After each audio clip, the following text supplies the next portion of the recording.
Hello, dear students, grade 12.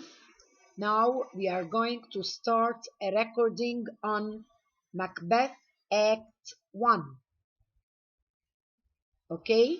Now, as we know that Macbeth is a Shakespearean tragedy, and as I told you before, the concept tragedy, it means that there is a flaw, a weakness in the character of the hero of the play that leads to its downfall. This is the meaning of the concept tragedy, that the main hero of the play has a tragic flaw that leads to its downfall. Okay? Now let's talk at the beginning of Act 1. As it appears in front of you on the screen, we find that there is a meeting between the three witches and the two generals who are returning victoriously from the civil war in Scotland. The two generals are Macbeth and Banquo. So three witches meet Macbeth and Banquo on the heath as the men return from battle. And this is the second time of the witches' meetings, because they met before, the three witches met before alone. The second time they met Macbeth and Banquo. And we will find that later on there is a third meeting for the three witches. And actually the beginning of the play with the appearance of the witches tells us something about obscurity, things that won't be clear in front of us, eccentric and strange events, all these things. Their appearance is considered to be a bad omen or a bad symbol, okay, for things that are going to happen later on. And at that time, people used to believe in superstitions. The three witches predict that Macbeth will be named Thane of Cawdor. That was the first prediction. And King of Scotland. That was the second prediction to Macbeth. And they also predicted that Banquo will be the father of kings. The three witches, they told Macbeth that he is going to be Thane of Cawdor and that he is going to be King of Scotland. When Banquo asked the witches about his situation, they told him, "You are not going to be king, but you will be father of kings."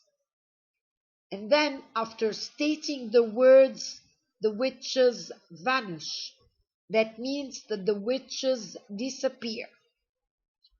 And then we have two messengers. They came and they told Macbeth that two messengers from King Duncan. They came to Macbeth and Banquo and they told them a message from King Duncan. King Duncan, because he knew that the original Thane of Cawdor was a traitor, so he ordered the execution of the Thane of Cawdor and he gave the title to Macbeth because Macbeth was a winner in the civil war. So Ross enters to greet Macbeth. Greet means to welcome Macbeth, and he told them that King Duncan had given him the title of Cawdor. The traitor whom King Duncan has determined must be killed or executed, and whose title and lands will be given to Macbeth. This immediate earnest of success commencing in a truth, the idea that Macbeth suddenly he found that the first prediction of the witches has come true, this idea causes Macbeth to consider the extent of his ambition and Banquo to warn. Of course, Banquo, Macbeth's friend, warned Macbeth from the harm of thinking about these predictions, announcing that his eldest son, Malcolm, is to be his heir. We have to know that King Duncan, King of Scotland, as we know that the setting of our play is Scotland, the medieval period, and that the King of Scotland of our play is King Duncan. King Duncan had two sons, Malcolm and Donalbain. At that time, King Duncan had already stated that after his death, his son Malcolm is going to inherit the kingdom. That means that King Duncan said that Malcolm is going to be King of Scotland after his death. And as it's clear that Duncan is an honorable and respectable king, he decided to go to Macbeth's castle at Inverness in order to honor him and celebrate him for his success in the battle. Duncan states his intention to visit Macbeth's castle, Glamis, when Lady Macbeth is Macbeth's wife. She's a very eccentric and wicked character, and she is the person who insisted and urged Macbeth to kill King Duncan. She is a greedy lady. She is too ambitious, but unfortunately, she is bearing the dark side of ambition. When Lady Macbeth reads the letter Macbeth has sent ahead, she determines her husband must take advantage of the opportunity. Duncan's forthcoming visit offers as a way of fulfilling the prophecy. Lady Macbeth stated that it's a good chance that King Duncan is going to come to their castle, and she considers this as if it's a way paved for Macbeth for killing Duncan. However, there is a certain point that makes Lady Macbeth is worried that this is not going to be, the action of killing Macbeth is not going to be completed.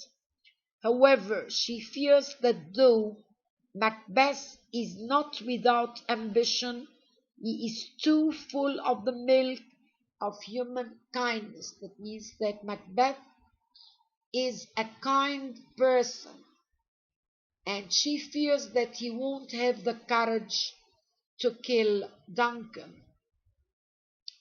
Macbeth is not as determined as his lady about the need for murdering Duncan, and actually, if it hadn't been for Lady Macbeth, Macbeth wouldn't have completed the action of murdering Duncan.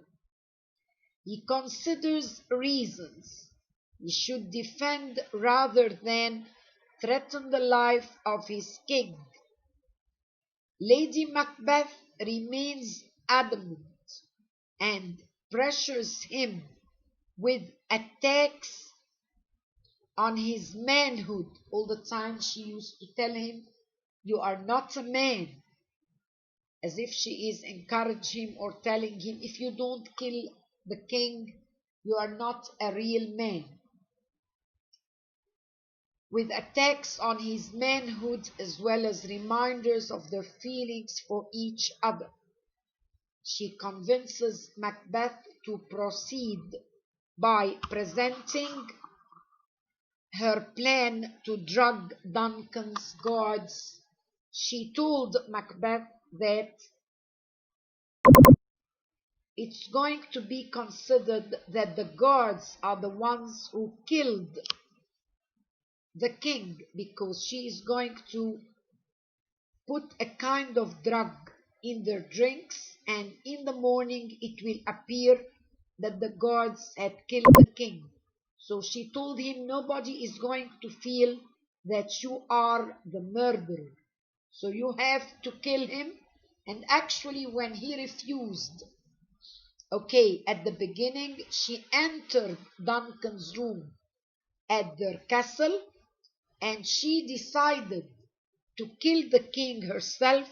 But when she was about to kill the king, she felt that he has the same features as her father, so she left the room immediately, and again she convinced Macbeth to enter Duncan's room and murder him.